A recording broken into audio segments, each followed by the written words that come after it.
बाबा सिद्दीकी हत्याकांड। कल बाबा सिद्दीकी जो महाराष्ट्र के एक बड़े नेता हैं, पहले कांग्रेस से उन्होंने करियर की शुरुआत की थी और अभी एनसीपी अजीत पवार गुट में है, जो कि सरकार में शामिल है। वो डिप्टी सीएम अजीत पवार, उन्हीं के पार्टी के एक नेता बाबा सिद्दीकी, बहुत चर्चित नाम है बॉलीवुड में भी और राजनीति में। उनकी हत्या कर दी गई। क्या इसके तार बॉलीवुड या अंडरवर्ल्ड या राजनीति से जुड़े हुए हैं? कई कयास लगाए जा रहे हैं। इस बीच सोशल मीडिया पर एक लॉरेंस बिश्नोई गैंग का नाम उछल रहा है कि वो उन्होंने जिम्मेदारी ली है। इसकी पुष्टि अभी मुंबई पुलिस ने नहीं की है। महाराष्ट्र में अभी विधानसभा के चुनाव होने हैं, कई मुद्दे वहां गर्म है। ऐसी स्थिति में जो सत्तारूढ़ दल हैं, उनके एक नेता की हत्या, बड़े नेता की हत्या कई सवाल खड़े करता है। विपक्षी दलों ने ताबड़तोड़ सरकार और लॉ एंड ऑर्डर पर हमला किया है। थोड़ा मुंबई का इतिहास देखते हैं। देश की आर्थिक राजधानी, किसी ज़माने में स्मगलिंग के लिए जाना जाता था। हाजी मस्तान एक बड़ा नाम उस समय। 80-90 के दशक में अंडरवर्ल्ड, हत्या, गोलीबारी, बम धमाके ये सब हुए। और हाल के दिनों में ये देखा गया, कहा जाता है मुंबई में कि जो लोग इस तरह के एक्टिविटीज़ में शामिल थे, वो रियल एस्टेट के बिज़नेस और ड्रग के बिज़नेस में शामिल हो गए। दोस्तों, रतनलाल बोल रहा हूँ और आप देख रहे हैं अम्बेडकरनामा। बहुत सारे अनसुलझे सवाल हैं, महाराष्ट्र गर्म है कई मुद्दों को लेकर। पिछली बार आपने देखा कि शिवाजी की मूर्ति को लेकर क्या हंगामा था, मराठा आरक्षण का मसला है, महिलाओं की सुरक्षा का मसला है और इसी बीच ये हत्याकांड। क्या है इसके मायने, राजनीतिक मायने? आने वाले विधानसभा चुनाव में क्या फ़र्क पड़ेगा, क्या असर डालेगा? ये तमाम सवाल हैं जिस पे चर्चा बेहद ज़रूरी है। एडवोकेट डॉक्टर सुरेश माने साहब हमारे साथ हैं इस एपिसोड में। लगातार अम्बेडकरनामा पर आप सुनते हैं और मुंबई में ही हैं। उन राजनीतिक व्यक्ति भी हैं और इनकी पार्टी है बहुजन रिपब्लिकन सोशलिस्ट पार्टी, उसके राष्ट्रीय अध्यक्ष भी हैं। तो माने साहब से समझने की कोशिश करते हैं कि मुंबई को बहुत बेहतर तरीके से समझते हैं। माने साहब, स्वागत है आपका। जी, जय भीम। जी, जी, जय भीम, जय भीम। तो जैसे आपने प्रस्तावना में ही कहा कि एक तो कल की हत्या की घटना ने पूरे मुंबई को नहीं, लेकिन जिन्होंने भी कल राष्ट्रीय मीडिया देखे होंगे, कल वही बड़ा एक चर्चित विषय रहा कि मुंबई में इस तरह की वारदातें नहीं होती थी। बहुत सालों के बाद दिन दहाड़े शाम के समय बाहर कोई आदमी रोड पे खड़ा रहता है और फिर उनके ऊपर बंदूक से गोलियां चलाई जाती है, उसमें उनकी जल्द मृत्यु हो जाती है। तो ये इस तरह की वारदातें हम पहले आम तौर पर नॉर्थ इंडिया में सुनते थे, लेकिन ये जब मुंबई में हुआ तो उसको लेकर कहीं चर्चा का माहौल तो गर्म होना स्वाभाविक है। अलग अलग एंगल से चर्चा हो रही है। जो जानकारी पुलिस या सरकार के माध्यम से है कि कुल मिला के 3 किलर थे, हमलावर थे।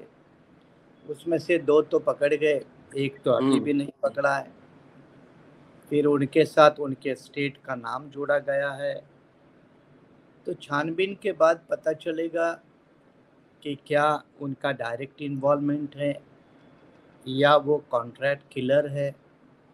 अगर कॉन्ट्रैक्ट किलर है तो फिर इसके पीछे जो मूल चेहरा है, मेन चेहरा है, कॉन्स्पिरेटर है, वो कौन है, इसकी जांच होना, उसके बारे में कोई फोरकास्ट करना ये बहुत जल्दबाजी होगी। लेकिन मुझे लगता है कि जैसा आपने जिक्र किया कि एक समय मुंबई ये वैसे भी देश की फाइनेंशियल कैपिटल होने के कारण, यहाँ बड़े बड़े उद्योग धंधे होने के कारण, उन एंगल से भी यहाँ एक वॉर चलती थी। उसको पहले स्मगलिंग से नाम से जाना जाता था, जी, फिर जुगार के नाम से जाना जाता था, मटका के नाम से जाना जाता था, और एक अंडरवर्ल्ड का तबका एक 25-30 साल पुरानी वाली जो मुंबई थी उसके ऊपर कब्जा करने में लगा था। उसमें फिर कई नाम उभरे, कोई हाजी मस्तान नाम उभरा, कोई दाऊद। दाऊद उभरा, कोई वरदराजन उभरा, कोई अरुण गवली या मराठा चेहरा उभरा। तो कई चेहरे उनमें उभरे, लेकिन जैसे जैसे ये उदारीकरण का दौर चला और बिजनेस का भी स्वरूप बदला, ट्रेडिशनल कमर्शियल एक्टिविटी से कारपोरेट कमर्शियल एक्टिविटी की तरफ जब ये बढ़े तो लैंड एक बड़ा मुद्दा उभर कर आया और लैंड को लेकर फिर बड़े बड़े वारदातें होने लगी। 89 में एक शिवसेना के नेता उस लैंड के चक्कर में दादर के इलाके में एक कोली समाज के आदमी की हत्या हुई थी। उसके पहले मालाड में लैंड को लेकर एक बड़ी वारदात होते हुए कुछ लोगों की जानी गई थी। तो ये लैंड और रियल एस्टेट के क्षेत्र में आने के बाद उसके साथ साथ एक ड्रग माफिया का भी रैकेट, जो हमने शाहरुख खान के बच्चे को लेकर जो मामला ईडी के माध्यम से देश के सामने आया, सच या झूठ, लेकिन उसके पीछे का भी माहौल क्या वजह थी वो अभी तक सच सामने नहीं आया। लेकिन उसके माध्यम से ड्रग बड़े पैमाने पर गुजरात के रास्ते, गुजरात के पोर्ट जो है वहाँ के पोर्ट के माध्यम से ये बॉम्बे तक पहुँचता है और इसको लेकर भी एक अंडरवर्ल्ड यहाँ ऑपरेट होता है। वैसे आप अच्छी तरह से भी या देश के बाकी लोग भी अच्छी तरह से समझते हैं कि मुंबई में होना और वहाँ के इकोनॉमिक सिस्टम पर कोई अपना इन्फ्लुएंस होना ये बड़ेपन की निशानी है या उस अंडरवर्ल्ड में काबिलियत की निशानी है। और इसको लेकर बीच में ये 10 साल के अंदर ये वाइट कॉलर क्रिमिनल का एक नया चेहरा सामने आया था और उस चेहरे के कारण एक दूसरे को एलिमिनेट करने के काम बॉम्बे जैसे फाइनेंशियल कैपिटल में देखने को मिले थे।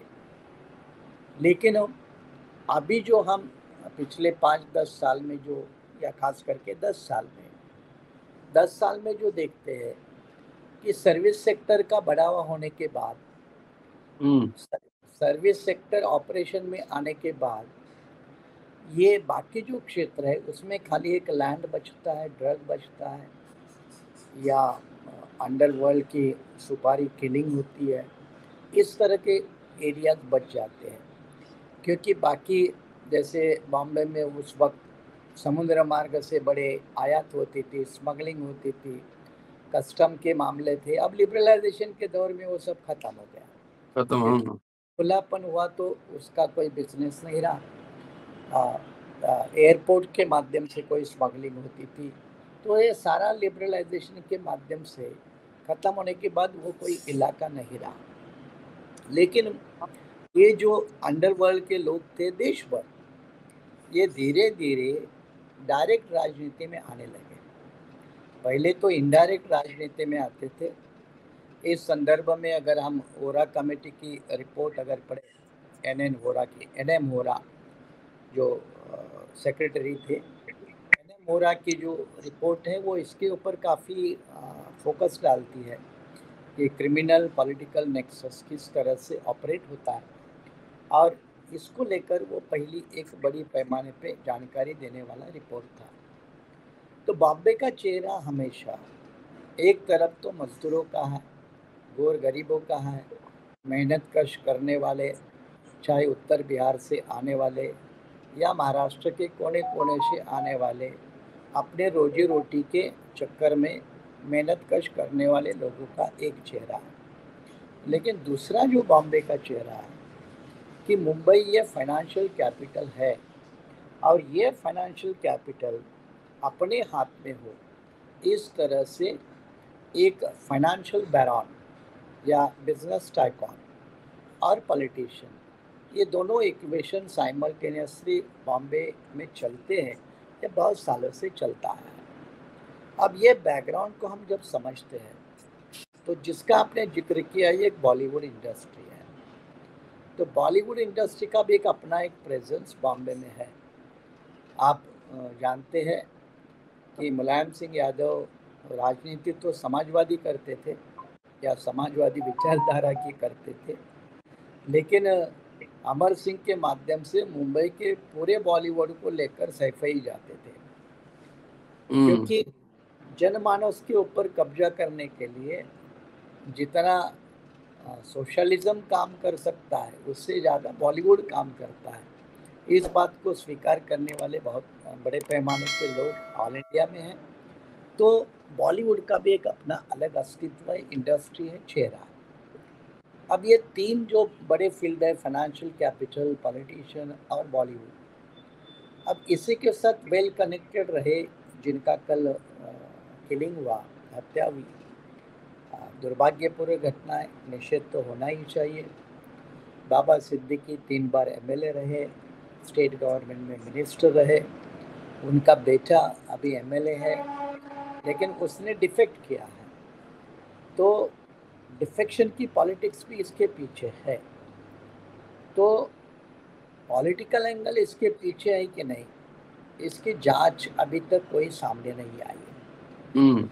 पुलिस ने कौन कौन सी थियरी अपनाई है उसका अभी तक खुलकर खुलासा नहीं हुआ, क्योंकि कल विजयादशमी का दिन था, दशहरे का दिन था, और महाराष्ट्र में 4-5 बड़े बड़े इवेंट थे। एक तरफ मुख्यमंत्री का इवेंट था, एक तरफ बाल ठाकरे के शिवसेना के इवेंट था, 2 इवेंट मराठवाड़ा में थे, 2 इवेंट नागपुर में थे, एक दीक्षा भूमि का था, एक संघ परिवार का था। तो ये सारे बड़े बड़े इवेंट महाराष्ट्र में होने के कारण शायद इस विषय को अभी तक उतनी तवज्जो नहीं मिली होगी, क्योंकि ये 6 बड़े इवेंट ने डोमिनेट किया था कल का सीन। और वारदात कल शाम की है। जब कल शाम की है तो मुझे लगता है 1-2 दिन में इन्वेस्टिगेटिंग एजेंसी उसको कुछ लेकर आ सकते हैं। फिर इस गैंग का आपने जिक्र किया, बिश्नोई गैंग का, तो बिश्नोई गैंग सलमान खान से खफा है, ये सारा देश जानता है जी। उसको लेकर कई बार और गलत तरीके से कहिए, कुछ कोशिशें हुई है, तो ये भी सभी के मतलब पब्लिक डोमेन में है, लेकिन उसका ताल्लुक ये कल की हत्या के संदर्भ में कितना है उसका अभी तक स्पष्टीकरण नहीं हुआ, खुलासा नहीं हुआ है। लेकिन ये बात सच है कि शाहरुख हो, सलमान हो, ये उनके अच्छे दोस्त थे, लेकिन पॉलिटिकल एंगल वो ये है कि उनका लड़का भी अब कांग्रेस से डिफेक्ट हुआ था, ये भी डिफेक्ट हुए थे, तो ये कांग्रेस पार्टी का एक चेहरा थे। कांग्रेस पार्टी ने इनकी इमेज पॉलिटिशियंस के रूप में डेवलप हुई थी। अब क्या पॉलिटिकल किनारे इसके लिए है, ये मुद्दा अभी तक क्लियर होने वाला है। तो जिस तरह से बिश्नोई गैंग का आपने जिक्र किया, क्या उसका कोई कनेक्शन है या पॉलिटिकल राइवरी कोई कनेक्शन है, तो ये बातें अभी तक कोई साफ नहीं हुई। उसको लेकर ना मीडिया में कोई अभी बड़े पैमाने पे डिस्कशन है, ना अथॉरिटेटिव इन्वेस्टिगेटिंग एजेंसी या स्टेट गवर्नमेंट है, उनके माध्यम से कोई जानकारी नहीं है। लेकिन एक बात सच है कि 2-4 दिन में महाराष्ट्र की चुनावी ऐलान होगा, आचार संहिता लग सकती है, महाराष्ट्र की सत्ता बहुत अहम रहेगी सेंटर के लिए, नेशनल पॉलिटिक्स के लिए, और इसलिए यहाँ कांटे की टक्कर है। इस कांटे की टक्कर में एक तरफ बीजेपी लेड अलायंस है, दूसरी तरफ कांग्रेस लेड अलायंस है। अब इस हालत में अगर पॉलिटिकल हत्या के रूप में देखा जाए, अगर ऐसी वारदातें राजनीति को लेकर हो रही है, अगर ये तर्क अपनाया तो ये शायद महाराष्ट्र के लिए बहुत बड़ा कलंक होगा। महाराष्ट्र जो प्रोग्रेसिव स्टेट माना जाता है, फुले शाहू अम्बेडकर के, शिवाजी महाराज के नाम से जाना जाता है, वैसे स्टेट में इस तरह के भयानक वारदातें अगर होती है तो ये महाराष्ट्र जनता के लिए, सरकार के लिए, महाराष्ट्र के प्रोग्रेसिव आइडियोलॉजी के लिए एक बड़ा धब्बा साबित होगा। लेकिन मैंने जैसे कहा कि चुनाव सामने है, कांटे की टक्कर, और सत्ता किसी भी कीमत पे कोई भी क्लास, पॉलिटिकल क्लास यहाँ छोड़ना नहीं चाहता है, क्योंकि हरियाणा तो 90 सीट वाला है, ये 288 सीट वाला है। कई राज्यसभा के लोग चुन के जाते हैं, फिर ये डबल हाउस वाला सेशन है, कई पॉलिटिकल लीडर को कोऑपरेट करता है, एडजस्ट करता है। महाराष्ट्र में मुंबई, ठाणे जैसी बड़ी बड़ी कारपोरेशन है जिनका बजट करोड़ों रुपए में होता है। तो इस हजारों करोड़, हाँ, हजारों करोड़ों में होता है। तो इस हालत में ये फाइनेंशियल जो हब है इंडिया का, उसको लेकर यहाँ का इंडस्ट्रियल सेक्टर भी बड़ा सेंसिटिव होता है। चाहे जिनकी चर्चा होती है, अदानी हो, अंबानी हो, लैंड का मामला है, रियल एस्टेट का मामला है, बड़ी बड़ी इन्वेस्टमेंट का मामला है, तो इनको कौन अलायंस सिक्योर करेगा, ये भी चुनावी मुद्दा भविष्य में उभर सकता है। और इसलिए कल की हत्या को हमने इसी बड़े सत्ता की राजनीति का परिणाम समझना, अगर यही अनुमान निकाला तो मुझे नहीं लगता कि कोई गलत होगा। हालांकि तथ्य अभी भी सामने आने बाकी है, लेकिन मुझे लगता है कि एक एंगल, पॉलिटिकल एंगल भी हो सकता है। माने साहब, आपने कहा 2-4 दिन में चुनाव की घोषणा हो सकती है और महाराष्ट्र एक बड़ा सूबा है, मुंबई एक फाइनेंशियल कैपिटल है और कई मुद्दे महाराष्ट्र में, मैंने पहले भी कहा कि कई मुद्दे हैं जो बहुत हॉट मुद्दे हैं। इस हत्याकांड का महाराष्ट्र की राजनीति पे क्या प्रभाव पड़ेगा? मैंने वही कहा कि एक तो आरोप प्रत्यारोप की राजनीति तेज होगी, वैसे भी ऑलरेडी हो चुकी है। तो इस मुद्दे को भी राजनीति का रूप, राजनीति का रंग जरूर आएगा। और इनके मर्डर को लेकर भी, क्योंकि ये मुस्लिम चेहरा एक बड़ा रहे, मुंबई का बड़ा एक मुस्लिम चेहरा रहे। फिर उनकी जो रूट है वो नॉर्थ इंडिया की है, और नॉर्थ इंडिया का एक बड़ा मुस्लिम तबका मुंबई में बिजनेस सेक्टर में कंट्रोल करता है, एक फाइनेंशियल सेक्टर में सब्सटेंशियल है। तो कई मायने में ये इफेक्ट तो करेगा, और इसलिए आरोप प्रत्यारोप की राजनीति शुरू होगी। अब इस सभी मामले में इन्वेस्टिगेटिंग एजेंसी जिस तरह से काम करेगी, क्योंकि इन्वेस्टिगेटिंग एजेंसी हमने सीबीआई को दिखा है, इनकम टैक्स को देखा है, ईडी को देखा है, और इनका जो रवैया रहा है वो हमेशा अदालतों के सामने कमज़ोर पड़ता दिख गया, सवाल खड़े हुए, चाहे मामले उत्तर प्रदेश के बुलडोजर सिस्टम का हो, या कहीं दिल्ली में जैसे कई लोगों को, मिनिस्टर लोगों को जेल में डालने का हो। तो इनका जब ये हम पूरे देश का अनुभव देखते हैं, तो महाराष्ट्र में भी ये संभावना को नहीं नकारा जा सकता कि यहाँ का investigating agency, home ministry BJP के पास है, उसके मिनिस्टर डेप्यूटी सीएम फडणवीस है। तो मुझे लगता है कि ये मुद्दे को लेकर राजनीति गर्मा गर्म होगी, आरोप प्रत्यारोप जरूर बड़े पैमाने पे होंगे। शुक्रिया सर, बहुत शानदार बातचीत के लिए। और जैसे ही महाराष्ट्र में चुनाव की घोषणा होती है, माने साहब से फिर विस्तार से चर्चा करेंगे कि महाराष्ट्र में कौन, महाराष्ट्र का मिजाज कैसा।